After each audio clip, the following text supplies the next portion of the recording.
This will be incredibly unpredictable. Increased strength, George! speed, agility. No! Rampage is fun. Rampage is another Rock movie. A dumb, fun popcorn movie that you see once, have a good time, but never remember it after. I had a good time, honestly. It was entertaining, the acting was serviceable. Kind of what you would expect from a movie that's based off a video game about monsters going on a rampage. The Rock does what he does best. He punches people, he slaps people, he's charismatic, and he's just a big old hunk. Really big old... Naomi Harris was okay, which is weird because Moonlight she was like really good in, but in this movie, she's kind of awkward. Like her accent was like present at points, like you could tell she was trying to keep it away. She really just seemed like she was phoning in her performance. And I guess it makes sense. She was just the love interest in the movie. I mean, that's like all she's here for in this entire movie. So it kind of makes sense why her as an actress would be like, I'm doing this for the paycheck. Jeffrey Dean Morgan, however, is the standout. For me, at least. I love this guy. He always looks like he's having a blast when he's making a movie. Just every time he's on screen, he just lights up with this glee, excitement, and he also plays a great villain slash a-hole slash... Is he a villain? Not really sure anymore. He always plays characters like that. I love him. You could tell he was having such a good time with this and what he was given.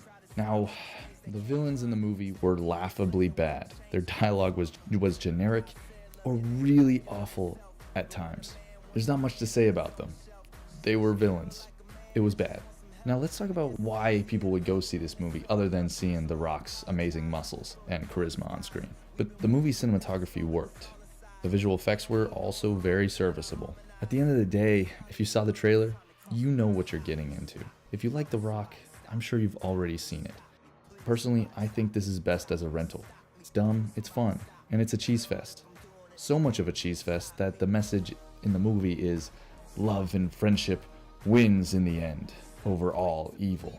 But you can't get mad at that. This movie is exactly what it markets itself to be. It's a popcorn film. And so I'm not gonna knock this movie on what it is. So why should I attack this movie for not being more than it was? It would be weird if this movie tried to get super dramatic and get intense and give these characters deep development. I like that this movie doesn't take itself seriously. Yeah, some people might say they didn't really try too hard in the script department. Yeah, I would agree. It's like me getting mad about the characters being stereotypes in the Friday the 13th movie. Like, that's the movie you got, and it never wanted to be anything more. If it was, it would be weird. You don't have to see this on the big screen, but if you do, just know what you're getting into. And so I'm gonna give this movie, let's say a 6.5 out of 10. My name is Josh, and you just stepped inside my mind. Stop me. Stop me. Stop me. Once upon a time, the people pleaser in me would hold back. Till God said this message is much bigger than rap. It's been happening for years, we seen it across the map. The boomerang flow, me and Tom just brought it back. Preaching at people with no love. Stay looking at sinners with cold shrugs.